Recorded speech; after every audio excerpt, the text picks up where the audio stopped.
You're listening to Blue Pleasy on WoW Radio with myself, Total Biscuit. Would you like to go on a trip with me? Would you like to go back into the mists of time? Back to the start of the Burning Crusade?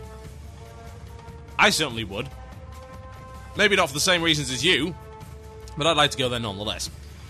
Now, why would I like to go back in the mists of time? Because I remembered a fight. There was a comment made on the MMO Champion forums about one of the new fights in Icecrown being a mixture of Vezax, something else, which I can't quite remember, and Shade of Aran. And I thought, Shade of Aran, I haven't heard about that for a while. And then I got to thinking, how cool was Shade of Aran? Now, why don't you join me by looking at the WoW Wiki page for Shade of Aran? This is a very, very big page for what is supposed to be the boss of one of the initial raid dungeons. In fact, the initial raid dungeon. The starter raid dungeon, folks. Quite the page. I want you to have a look at this, and I want you to try and understand just how cool a fight I think Shade of Aran actually is. So, Shade of Aran was one of the bosses in Karazhan in TBC, and if you haven't had a chance to do him, then I pity you, because he was one of the best fights in TBC. Yes, one of their launch fights was, in my opinion, one of the best fights in the Burning Crusade. Why? Well, there's several reasons. Now, firstly, he didn't act like a normal boss. It wasn't just, hey, tank and spank it. He was a mage, and he tended to cast his spells at random. Now, he had various different kinds of spells. He had 3 different spell trees. Now, one of the cool things was, this is a boss that acted like what you would expect a boss to do, were he, say, similar to an existing class in the game. He wasn't the only one. We had Morose. He was the second boss of Karazhan. He did things that rogues do, and that was very cool too. But of course, those things were very much powered up, but he would behave like a rogue. Now, this guy, of course, behaved like a mage. He's even wearing Arcanist and everything for some inexplicable reason. You'd think that someone that powerful would realize that Arcanist isn't very good, but hey, maybe he's just gone mad. Now, he had his 3 major damage spells. He had Frostbolt, which was a Frostbolt. Now, at the time, this Frostbolt did 3,500 to 4,500 frost damage. Pretty big deal for a starter guild going into Karazhan for the first time. It's pretty intense when you think about it. Now, that was interruptible. He would also cast a Fireball. The Fireball was a quicker cast. It had no slow on it, which the Frost did, but it also could do up to about 5,300 fire damage. Pretty hefty, folks. Pretty hefty. Now, we also had Arcane Missiles. Arcane Missiles do a total of about 7,500 damage. And of course, tick just like a Mage Arcane Missiles do. Also interruptible. Now, one of the cool mechanics here was that if you interrupted all 3 schools of magic, that was a really bad thing. Really bad. Now, what happens is, if you lock out all 3 of his abilities, he'll start meleeing people, at which point he gets a normal aggro table. Now, he hits like an absolute truck. He really does. He hits like a truck in that regard. So you can't do that. You can't lock out all 3 of his skill areas and make it easy. That's kind of cool. It needs various different players. Bearing in mind, of course, this was a 10-man instance, locking out those various abilities. So you had to have a rotation now. That's always cool. Bit of crowd control, as it were. A lot of interruption. Now, that's not all he had. Not even close. It wasn't just the boss that was good. The entire environment in which you fought this boss was masterfully well designed. As in, it was basically perfect in every possible respect. Now, here's why. He had a variety of interesting abilities. Now, one of the first ones was that he has a 10-yard pulsing AoE counterspell. Goes off very frequently, absolutely no warning whatsoever, and it's a 10-second magic lockout. So, you gotta fight him in the center of the room. There is no other way about it. You just can't do anything else. You gotta fight him in the middle of the room. If you get anywhere near there and you start casting, well, you're in trouble. So you don't want that to happen. Now, of course, if you locked out all 3 of his spell-casting trees, then he's going to run around. And he's going to use those counter-spells. And you know what? If you have a healer casting at that point, when he runs over there and he counter-spells that healer, you're basically dead. So you had one of those nasty instant death mechanics. But it was avoidable. That's the important thing. Always one of the things I've said about games is that games can be as hard as you want them to be, as long as they tell you why you lost. And it's very clear that it's your fault and not some kind of BS thing. That's why I recommend God Hand to anyone that has a PlayStation 2. You always know why you've lost in that game. It's hard as nails, but you lose because of your own failure. The same has to exist in every game. Yep, that's good game design. Bad game design is where you lose for no apparent reason, or you lose because of RNG. That's nonsense. That should never happen. Okay, what else did he have? He had something called Chains of Ice, which was a 10-second route. Now, apparently, there was a chance upon being hit with Frostbolt to get Chains of Ice. Now, 10-second route is not nice, not very nice at all, especially when it does not break on damage. Oh yeah, very unpleasant. Now, here's the interesting thing. One of these other reasons why he seemed to act like a player would is that the arcane missiles had some kind of... It's like they targeted the lowest health person in the raid. He wouldn't just cast randomly. It seemed at times like he was casting deliberately. Now, whether or not that's the case, we do not know. Because, of course, it could just be RNG. It could be. I would like to think, though, that there was some semblance of AI in this fight. Some very basic scripting that emulated AI to some degree. This is one of the things that I've never really liked about WoW, is the fact that the fights are brain dead. Huh? There's no AI to speak of, no decision making. It's all RNG or nothing. Now, that sounds pretty unpleasant to start with, right? Well, he had a lot more things he could do. There was a song that was put out, a little chant, as it were. It was put out by our very own Daryl Brewer, also known as Brew Guy. He's awesome. I don't think I still have it, actually, which is unfortunate. I would like to have it, but never mind. I can emulate it. It was about an ability called Flame Wreath, and it went along the lines of this. I will not move when Flame Wreath is cast, or the raid blows up. Yes. And it went on like that. Yeah. Flame Wreath. One of the coolest abilities ever. It was very unique because it was a variant on Don't Stand in the Fire. It was, in fact, Do Stand in the Fire. It's a 5-second cast, and what it does is 3 members of the raid get fiery auras around them. If you move, you explode. And you do 4,000 damage to everyone in the room. It's nasty. Now, the really unpleasant thing... Oh yes, the really unpleasant thing is this. You can end up getting flame wreathed in a bad place. Yes, that would be unpleasant. You can be flame wreathed, say if you decide to move around, or Shade of Aran moves around, they decide to cast Flame Wreath. Oh look, you're in the middle of the counter spell. Yeah, you're in trouble here. Now, he can also cast a Circular Blizzard. This was a real killer. Doesn't hit the center of the room, but of course you don't want to be standing in the center of the room, do you? No, you do not. So you had to move around out of this blizzard. This blizzard could do massive damage. Now, just to make things even more awkward, he could also... Yes, he's got all of these abilities. This is what's so great about this fight. He got so many things he could do. He had a magnetic pull, which was comboed with a slow and a super arcane explosion. He would pull you to the center of the room, and then you had to run the hell away. Because he does a 20-yard radius massive arcane explosion for 11k damage, which kills everybody that stands in it. Very unpleasant. Is that all? No. There are even more cool mechanics in this fight. At 40% health, he brings a bunch of conjured water elementals, which of course throws everything into a loop. That's 4 additional adds. So you got some crowd control there. Banish one, fear one. Deal with them quickly, very quickly. Now they despawn after 90 seconds, but you want to kill them before that. They weren't all that dangerous, but in combination with what he already had, well, that's really unpleasant when you think about it. That can really screw you over. You've got to be absolutely ready for that.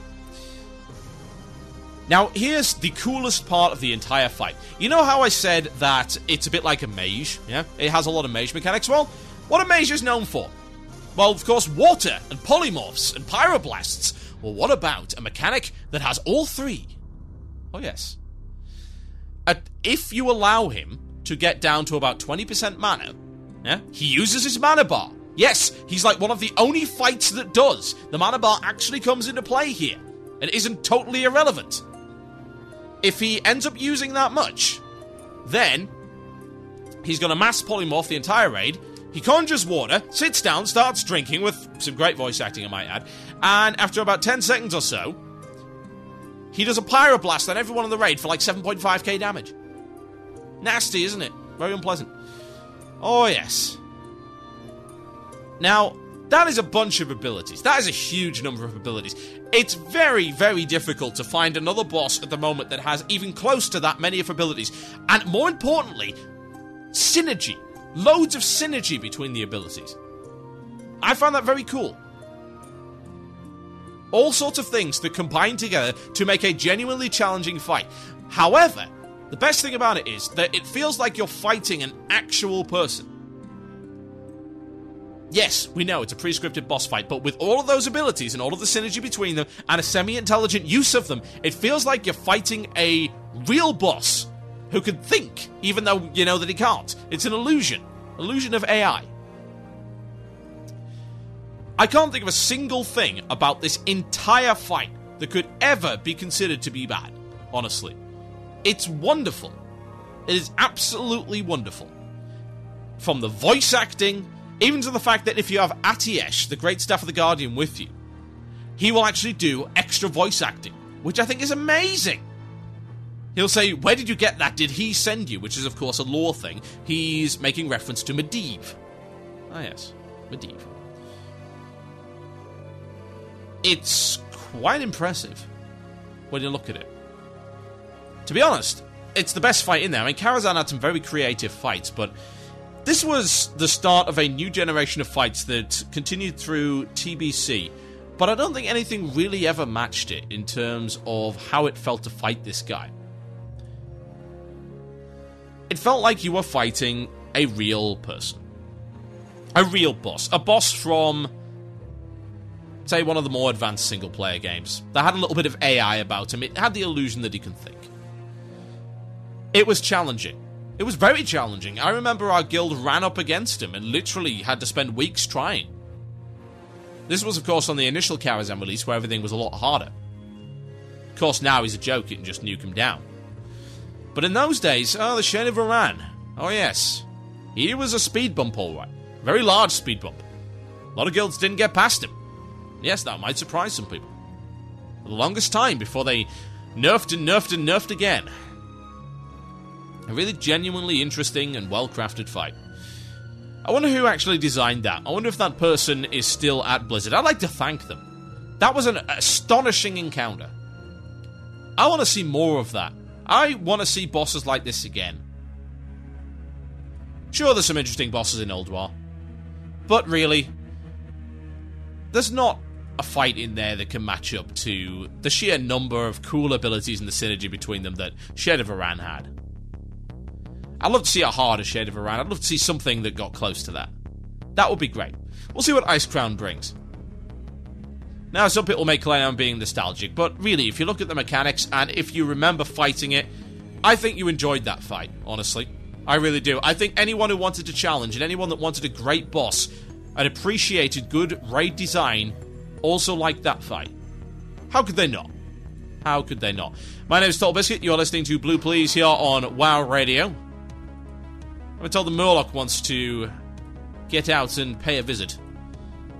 He'll be answering your questions from the IRC, folks. IRC.mmorc.com, #pound WoW Radio. That's the place to be. Or click the chat button on the top of the screen on WCRadio.com. I have no idea if my voice is going to hang out for this, because Lord, it is. I know, it's being pounded. What can I say? It has something of a flame wreath going on in the middle of my throat. Oh well, we shall survive. Ask the Murloc.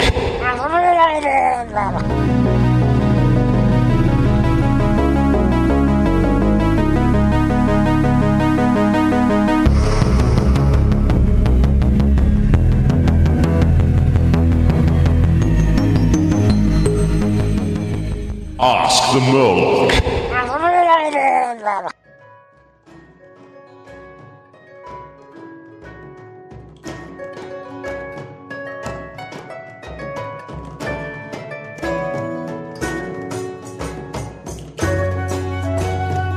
Oh, Lord, I tell you, it is impossible to get good technology these days. Look at the state of the fridge.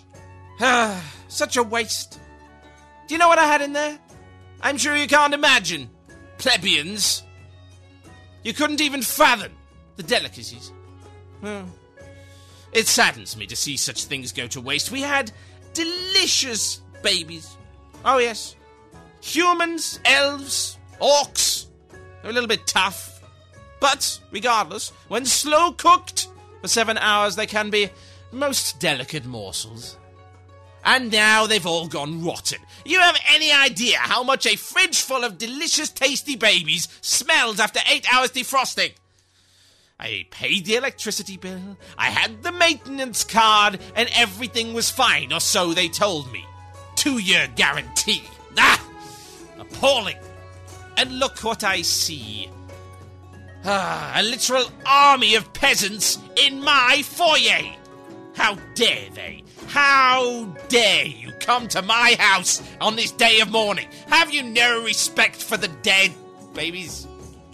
Well, do you? No, I didn't think so. Nonsense. Well, you can ask your stupid question in this so-called IRC channel. Like you'd have the dexterous fortitude to do so. I can imagine you attempting to thump in your dumb questions into that pathetic excuse for a keyboard with those minuscule excuses for fingers. Like pounding meat. Let's see what you have.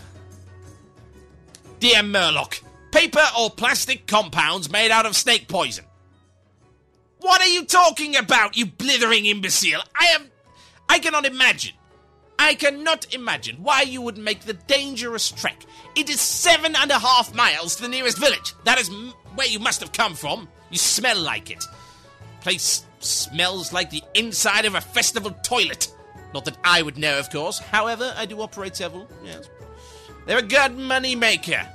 The only place where people will willingly pay £4.50 for a glass full of swill.